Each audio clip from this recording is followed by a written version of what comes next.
Today, me and Daisy are going to cross something off of this. Stay tuned.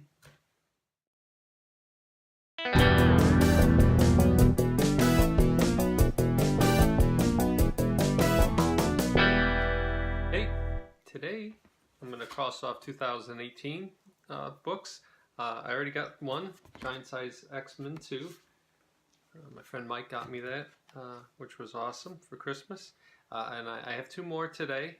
One of them I already showed. It was part of the Lake Effect haul, and I just gave it some time to breathe, I guess, in the back room. But I like it. I think it's a good enough copy. I don't think I'm gonna worry about getting another one, but it is X-Men number 94. It's got awesome color. There are no major defects on it. I'd say with the pressing, I cleaned it already, so it came out a lot nicer than I thought. But with a good pressing, I'd say it's probably a 7.5 upon closer inspection. So I'm happy with it. I don't have to have bleeding edge perfect books. It does replace one that I had already, that I got from my cousin. That's really rough. I mean, that's probably a 2.5. So let's cross it off the list. So it's number 2. Or just the second one down, I guess. Really not number 2. So that's the first one. And the second one I also got when I was at the Lake Effect haul, where I braved the blizzard to get this book. But I'm not usually into buying CGC. I did get this one, CGC. It was, I made an offer and they accepted it. So I'm happy with it. And I looked for this book for a long time. And it always seems to be overgraded. I don't know why. Well, in general, I think people overgrade their own books, but I've been to shows and things, and I'll pick it up, and they'll call it a 6 or 7, and it's a 4 or 5 at best. So this one is CGC graded. I agree with the grade. Upon looking at it, I think it's a little nicer, but I can't see the interior pages, and you can only see so much through the plastic. But it is Strange Tales 114. And it's the first kind of reintroduction of Captain America.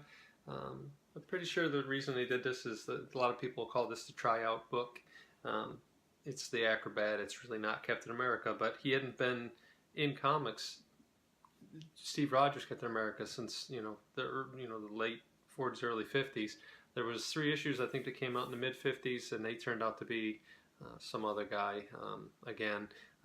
But this time, I guess this sold really well, and they got a lot of letters on it. People really liked it a lot. So not too long after this, Avengers number 4 came out, and that was the real reintroduction of Captain America, or Steve Rogers Captain America. So it's another one off the list, and I'm going to leave it in there. I'm not going to take it out. So Strange Tales 114. So we have a few left on here. One that I didn't put on there, but I'm always looking for, and really any of the Silver Age books. Fantastic Four number 1. I really want to kind of make that happen this year. And I'll look for any of the other, original Marvel books. Tale of Suspense 39, Hulk 1, any of those things. If I come across something that I think is a fair grade, good value, I'm just going to get it. No use waiting anymore. I know I do practice patience, but there's something to be said for waiting forever to get something. I would like to get something and maybe enjoy it for the next 50 years or however long I end up living. But those are the cross-offs. The list is going great. I mean, this is the 3rd, and we already have 3 books off of there, so it's going to keep hunting. I think the rest of them shouldn't be too awful bad. Detective 402 is a strange one. It seems like there's this gap between. I'm not seeing a lot of 7s, between 6s and 8s. I'd say there's not a lot of books at least that I've seen. They're either 4 5s or they're like 8 5s to 9 4s, and those are going to be too expensive. I'm collecting it for the cover. I love that cover. Man-Bat, I'm not a huge Batman guy, but the Man-Bat stories I always liked, especially in the animated series. I love those episodes. So that's definitely one I get. All-Star Western 10. I made the missed buys video quite a while ago, but after I had filmed that, I was at a con and I looked at All Star Western 10, and I couldn't remember if that was the actual first appearance of Jonah Hex or not. And the guy, I forget how much he had on it, but it was less than $200, so it was a deal because it was probably an 8.0 book. And I stopped for a minute and I went to go talk to my friend Mike was standing next to another guy from Ohio, a big dealer that we talked to a lot, and just kind of to see what they thought about it. And I went back, and as I'm walking back, I see the guy was kind of lurking behind me, and he grabbed it. So that stinks, but that happens. I mean, the time to buy something is when it's in front of you. So lesson learned.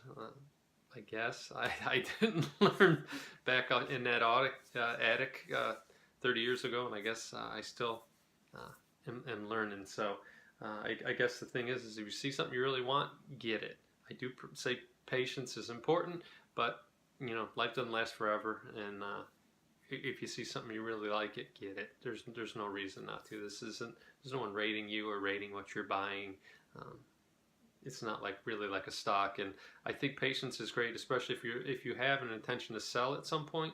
But if you really want it, if you can get something for 10% off, what the going rate is, grab it, especially if it's what is considered a hot or a key book, because to get anything less than 10% I think is going to be tough to get.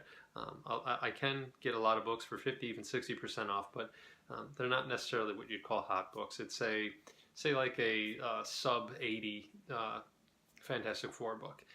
It's not hot, but if I can pick those up for $6-7, I grab them all day long, because a 12-cent Fantastic Four book on eBay usually sells for at least $15 or more. So if it's in 6.5 or better condition, so if you see those 12-cent books at a reasonable rate and you can get them for 50-60% off what they're going for on eBay, then grab them.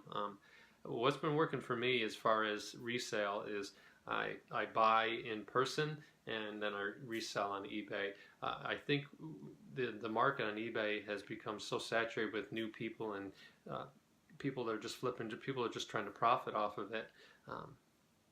These books are going real close to what the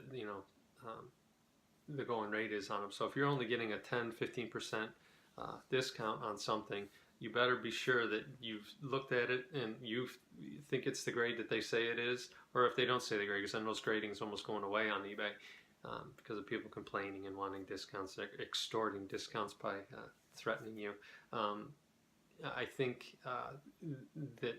that's going to continue, and you better hope you're really right on, because otherwise you get that book that you bought for $100 and you try to go sell it, and you're lucky if you sell it for 110. So then what's the reason for doing that? So I really only buy larger books, or I'm planning to only buy larger books for resale if I see them at a value, because I'm out there buying my stuff for me. So if I come across an undervalued book, yeah, I'm gonna grab it and clean it up and sell it. So I know it probably makes some people unhappy, and I'm still noodling around what I'm thinking about doing for getting stuff graded.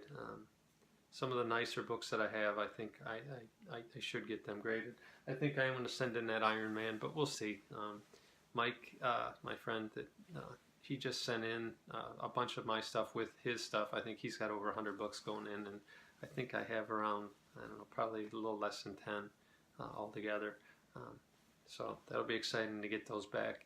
Two of them are Amazing Spider-Man 300s, so we'll see how those do when they come back. That'll be exciting. If they do very well, then that list will probably get done a lot sooner. And then some of the other Silver Age books that I kind of want to get before they get too far out of reach, I do want to go ahead and get. So, but those are the two latest cross-offs, and I guess that's it for now. I'll do a weekend review on Friday. We'll see if I get anything else, and if I pick up anything new, and just what else. So anyway, till next time, keep reading, keep collecting.